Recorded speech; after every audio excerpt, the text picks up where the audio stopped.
Assalamualaikum warahmatullahi wabarakatuh. Berjumpa kembali ya dengan saya Pak Edi.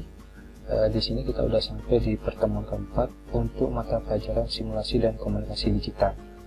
Di pertemuan keempat ini kita akan belajar tentang pengolah kata ya. Jadi di dalam pelajaran pengolah kata ini nanti ada dua tahap. Yang pertama adalah sekarang yaitu chapter 1. Teks paragraf. Jadi di sini kalian diharapkan dapat menjelaskan pengertian paragraf, kemudian dapat mengidentifikasi jenis-jenis paragraf ya. Jadi kalau secara singkatnya pengertian paragraf di sini adalah karangan singkat. Sedangkan jenis paragrafnya yang kita pelajari yaitu ada 5 ya. Paragraf argumentasi, paragraf deskripsi, paragraf eksposisi, paragraf persuasi, dan paragraf narasi. Untuk yang pertama, paragraf argumentasi adalah suatu paragraf di mana berisi ide atau gagasan dengan diikuti alasan yang kuat untuk meyakinkan pembaca dengan isinya yang memuatkan suatu pendapat yang diyakini. Untuk contohnya kalian bisa lihat di modul. Yang kedua yaitu adalah paragraf deskripsi, di mana merupakan gagasan pokok yang menggambarkan suatu objek sehingga para pembaca seakan bisa melihat, mendengar, atau merasa objek tersebut. Untuk yang ketiga, itu adalah paragraf eksposisi. Jenis paragraf yang tulisannya memberikan informasi mengenai sebuah teori, teknik, kiat, atau petunjuk sehingga orang yang membacanya akan bertambah wawasan. Selanjutnya adalah paragraf persuasi, yaitu sebuah paragraf yang bertujuan meyakinkan dan membujuk pembaca agar melaksanakan atau menerima gagasan penulis terhadap suatu hal. Dan yang terakhir adalah paragraf narasi, yaitu suatu paragraf di mana bentuk paragraf yang menceritakan serangkaian kejadian atau peristiwa yang disusun berdasarkan urutan waktu terjadinya kejadian tersebut. Nah, dari kelima paragraf tersebut nantinya kalian akan ada tugas keterampilan, yaitu membuat sebuah teks ya, seperti itu. Nah, sekarang di dalam proses keterampilannya kalian diharapkan mengenal dulu ya pemanfaatan perangkat lunak pengolah kata, di mana nanti kalian akan menggunakan aplikasi yang bernama Microsoft Word. Ini adalah tampilan Microsoft Word ya. Jadi nanti kalian pelajari masing-masing ya, masing-masing istilah di sini mulai dari office button, quick assist toolbar, dan seterusnya. Nah, untuk di dalam pelajaran sekarang ini kalian akan belajar tentang penggunaan menu font di aplikasi Microsoft Word. Jadi gambarnya ada di sini ya. Jadi di dalam menu font ini nanti kita belajar apa itu istilahnya bold, italic, font size, dan sebagainya. Kemudian yang kita pelajari adalah paragraf. Di dalam menu paragraf ini ada beberapa macam simbol-simbol atau menu fasilitas yang disediakan oleh Microsoft Word, mulai dari bullet, numbering, dan seterusnya. Dan yang terakhir nanti kita akan belajar tentang penggunaan menu take layout atau pengaturan kertas sebelum melakukan pengelolaan. Sekarang kita mencoba mempraktikkannya ya. Ini di tampilan modul ya, jadi nanti modulnya silahkan kalian download. Kemudian ini materinya ya, mulai dari definisi, jenis, kemudian kita langsung ke implementasi penggunaan aplikasi pengolah kata. Di sini kita akan menggunakan aplikasi pengolah kata, yaitu adalah Microsoft Word. Saya buka dulu aplikasinya.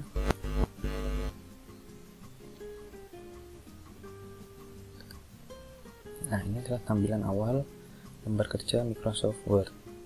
Kita pelajari yang pertama tadi adalah satu, ada office button. Ini bagian office button ya.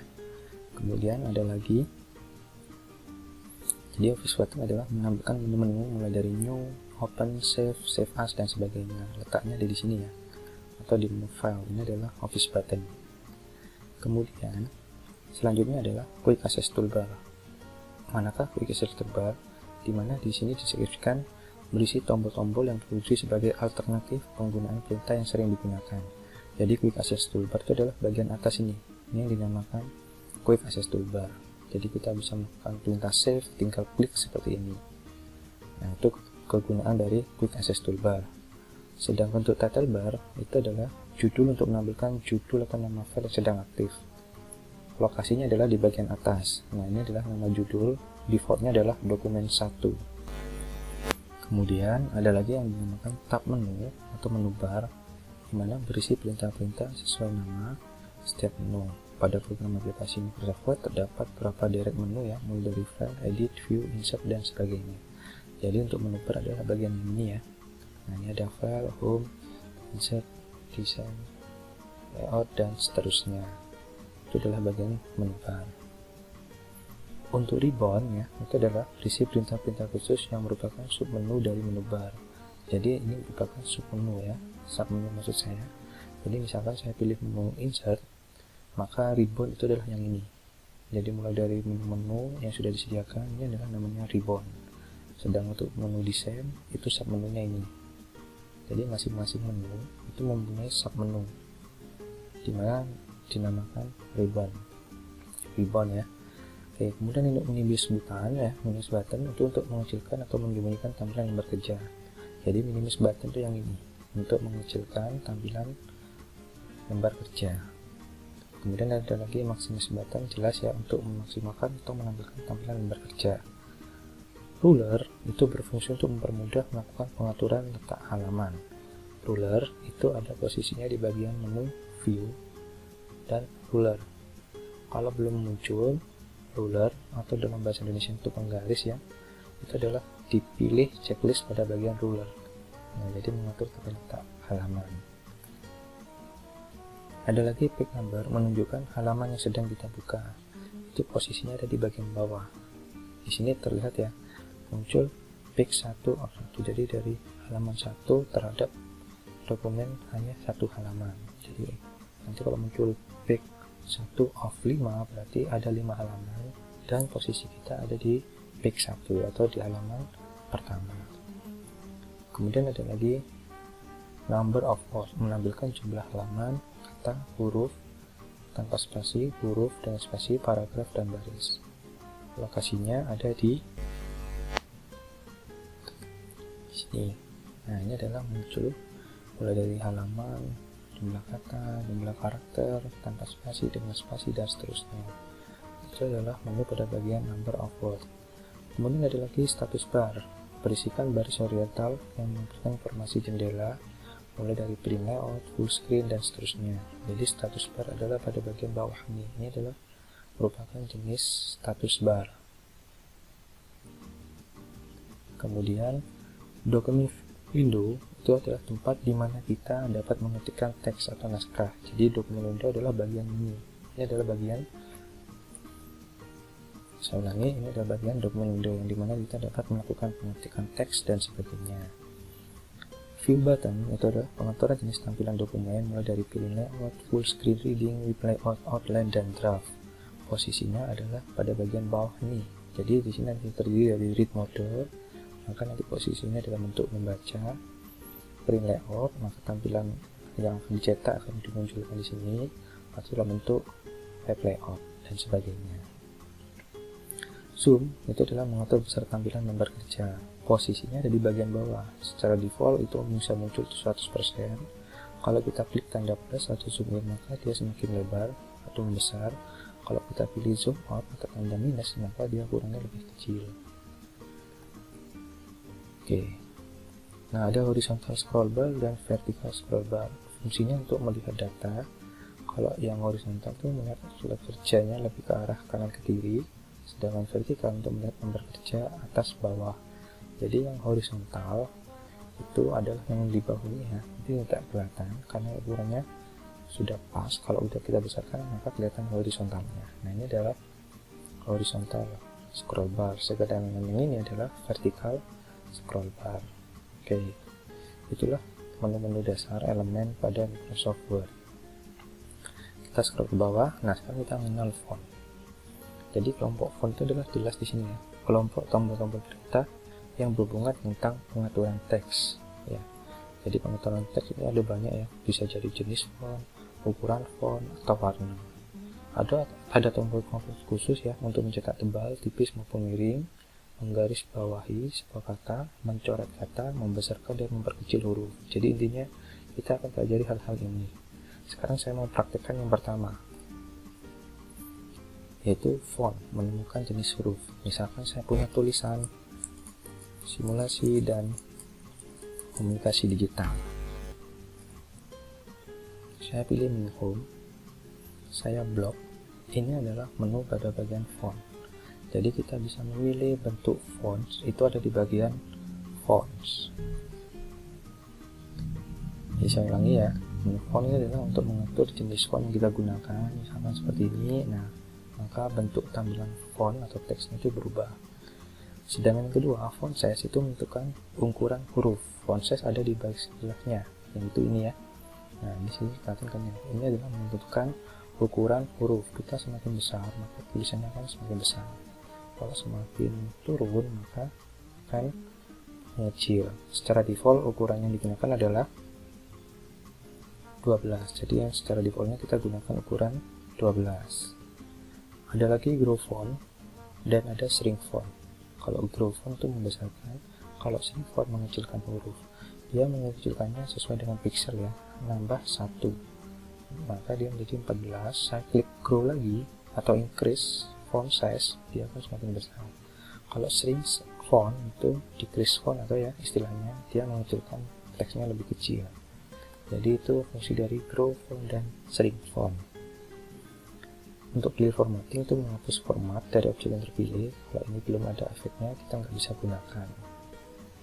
Defaultnya jarang digunakan. Ada lagi font color, itu untuk mewarnai huruf. Font color adalah di bagian ini ya. Ini adalah font color. Kalau kita pilih, dia akan berubah sebuah warna tulisan. Sebelumnya di blok dulu ya, kemudian saya pilih warna, misalkan seperti ini, maka dia berwarna ungu. Kita bisa ganti lagi secara default warnanya hitam atau automatic. Oke, sekarang kita lanjutkan. Ada tombol dialog clipboard, mengatur pengumpulan objek dari clipboard. Jadi itu fungsi dari untuk menampilkan menu pengaturan lebih lanjut tentang font. Jadi ini adalah menu clipboard. Nah, jadi kita bisa mengatur lebih detail pengaturan font yang kita gunakan nantinya. Kemudian ada lagi text highlight color. Itu untuk mengatur mewarnai asiran pada teks. Jadi misalkan ada teks yang penting, misalkan di sini yang penting kata dari simulasi. Saya ulangi, kata yang penting adalah simulasi, maka kita bisa memberikan highlight atau ibaratnya seperti teks yang dicoret atau kata-kata penting. Nah, kelihatannya ada warna kuning. Jadi ini adalah fungsi dari highlight, menandai hal yang penting atau dikasih asiran. Ada lagi chain case, pengaturan huruf besar dan kecil. Jadi untuk chain case itu ada di bagian bawah atas ini ya. Ini dari chain case. Jadi misalkan saya sudah menuliskan sebuah teks, saya ingin atur tulisannya kecil semua, maka saya pilih lowercase, maka teksnya kecil semua. Kalau saya pilih uppercase, maka nanti teksnya menjadi huruf kapital semua besar dan sebagainya. Ada banyak jenis yang di sini ya. Ada kapitalis, each word. Jadi kalau hanya bagian, jadi untuk kapitalis each word itu untuk membuat tampilan hanya kata depannya aja yang besar. Maka di sini jelas ya, hanya bagian awal yang besar. Atau pada itu case, maka nanti yang bagian depannya yang kecil. Nah, itu untuk tiga case kebalikannya. Jadi di sini ada banyak jenis. Kalau sentence case jelas ya, hanya awal kata di satu baris itu yang menjadi besar. Oke, itu untuk chain case. Superscript ya, mencetak teks ke atas. Misalkan saya punya teks CM2, saya ingin angka 2-nya itu ada di atas, maka saya gunakan superscript atau yang bertandakan simbol X2 di sini. Nah, seperti itu ya. Atau kebalikannya, saya punya tulisan H2O, sedangkan 2-nya ada di bagian bawah atau teksnya ada di bagian ke bawah ya, mencetak teks ke bawah, maka saya gunakan subscript atau yang ini simbolnya X pangkat 2-nya di bawah. Nah, di sini jelas ya, kelihatan bahwasanya teks angka 2-nya itu ke pangkatnya atau teksnya ke bawah. Nah, itu fungsi dari subscript, sedangkan superscript itu mencetak teks ke atas. Ada lagi strike through, itu membuat efek seolah kata tersebut dicoret. Misalkan saya punya tulisan halo, saya ingin tulisan halo ini dicoret, maka saya gunakan strike through seperti ini, maka tulisannya akan ada efek tercoret. Nah, seperti ini. Kemudian ada lagi bold, jelas ya, membuat huruf cetak tebal. Saya punya teks, misalkan saya gunakan fontnya yang normal dulu. Selamat pagi. Oh, ini sudah ada efek.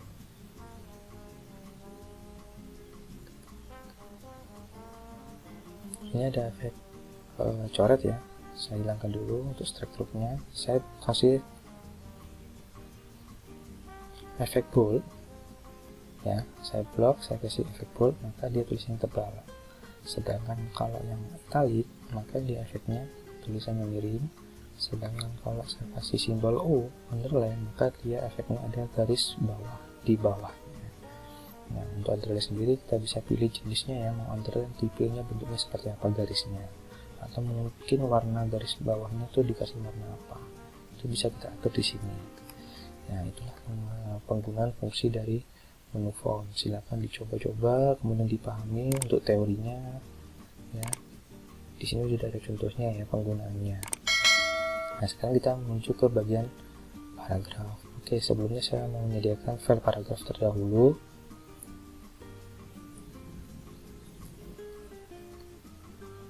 Baik, di sini saya sudah ada contoh paragraf ya, satu paragraf ya, misalnya segini aja. Saya ingin menjelaskan fungsi-fungsi menu pada menu paragraf. Di sini ada sebuah fungsi menu yang dinamakan bullets ya. Ini untuk membuat sebuah simbol, untuk membuat sebuah list yang tidak beraturan. Nantinya kita bisa tentukan. Misalkan saya punya data makanan, misalnya seperti ini. Saya ingin buatkan teksnya, isi dari teks itu adalah ada sebuah simbol. Saya tinggal blok, silakan pilih yang dinamakan bullets, maka nanti akan muncul banyak fungsi atau banyak simbol seperti ini yang kalian bisa pilih. Nah, jadi untuk bullet ini adalah memberikan simbol yang tidak beraturan, jadi kalian bisa pilih yang mana saja. Nah, itu contoh dari bullet. Sedangkan kalau numbering, misalkan saya punya data minuman, misalkan seperti ini.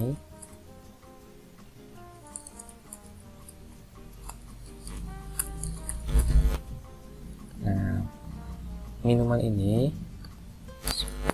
saya ingin beri efek dia ada sebuah tulisan angka berurutan ya, baik itu 1, 2, 3 atau Romawi A, B, C dan seterusnya. Kalian bisa gunakan menu numbering seperti ini. Nah, sebelum diklik aja kita sudah bisa melihat previewnya ya. Jadi misalkan saya pilih ini, maka hasilnya seperti itu. Atau kalian bisa pilih A atau Romawi seperti ini. Nah, itu contoh dari penerapan numbering. Sedangkan untuk multi level list ini nanti jarang digunakan pada saat kalian membuat sebuah daftar isian. Untuk ini kita lewati dulu. Untuk decrease indent ini untuk membuat paragraf lebih menjorok ke kiri. Kalau yang increase indent itu untuk membuat paragraf lebih jorok, lebih menjorok ke depan. Nah, sedangkan untuk AZ ini hanya untuk mengurutkan paragraf ya. Jadi urutan paragrafnya, teksnya dari paragraf A ke Z atau Z ke A ini jarang digunakan. Pada bagian penting di paragraf adalah di bagian poin keempat ini. Jadi untuk paragraf kita bisa atur tatanannya ya. Kalau yang sebelah kiri ini adalah menu align map, atau kalian bisa gunakan karakternya untuk menggunakan simbol Ctrl L itu untuk mengatur paragraf kalian rata kiri. Sedangkan untuk yang bagian tengah itu adalah center, yaitu untuk mengatur paragraf kalian rata tengah, atau bisa menekan tombol Ctrl plus E. Kalau saya terapkan, maka nanti teksnya atau paragrafnya itu akan mengikuti rata tengah. Kalau yang sebelah kanan ini adalah align right, itu untuk mengatur posisi paragraf ada di sebelah kanan yang rapi ya. Sedangkan yang terakhir itu adalah justify, itu untuk mengatur posisi teks atau paragraf. Jadi saya ulangi, untuk mengatur posisi paragraf rata kiri dan kanan. Jadi kiri dan kanan itu rapi. Sekali lagi saya ulangi ya. Jadi untuk paragraf yang sering digunakan adalah perataan teks rata kiri, line left, line center untuk tengah, line right untuk mengatur posisi teks sebelah kanan yang rapi ya. Kemudian ada justify, rata kiri dan kanan itu rapi. Kemudian ada lagi untuk mengatur spasi antar baris. Jadi di sini ada spasi ya. Jadi kalau kita atur dia semakin lebar, jarak spasi antar barisnya seperti itu. Ini yang dinamakan fungsi dari line spacing. Nah, sedangkan untuk yang bawah ini adalah untuk memberikan blok warna terhadap sebuah paragraf tersebut. Kita bisa atur untuk memberikan blok terhadap paragraf. Sedangkan untuk ini kita bisa menentukan paragraf itu ada sebuah bingkainya. Nah, ini adalah fungsi dari membuat bingkai di dalam sebuah paragraf. Jadi sekali lagi silakan pelajari ya. Di sini sudah ada istilah-istilahnya. Yang tadi itu adalah penerapannya. Yang terakhir adalah mengatur page layout. Jadi sebelum mengetikkan teks, sebaiknya kalian atur tatanan kertas yang akan kalian gunakan. Di Indonesia itu sering digunakan adalah ukuran A4 dan F4. Banyak yang masih salah paham, bahasanya ukuran A4 dan F4 itu sama. Padahal seharusnya harus disetting dulu, karena nanti ada hubungannya pada saat kalian mencetak sebuah dokumen. Untuk mengatur tatanan halaman, itu ada di menu layout. Kemudian di menu ribbonnya silakan pilih clipboard pada bagian page setup. Nah, pada bagian setup ini ada menu pada bagian margin top, itu berarti kalian akan mengatur batas atas. Left itu mengatur batas kiri ya. Bottom itu mengatur batas bawah. Sedangkan right mengatur batas kanan. Oke. Kemudian untuk border itu untuk mengatur batas potongan. Jadi sementara kita kasih 0 saja. Ini biasanya digunakan kalau misalkan nanti kalian akan memberikan suatu perforator di dalam sebuah dokumen. Kita bisa tambahkan 1 cm untuk meletakkan tempat khusus perforator. Tapi kita default saja ya. Nah, untuk orientation, bentuk kertasnya, tatanannya, orientasinya, apakah nanti teksnya itu dalam bentuk tegak, maka kita gunakan portrait.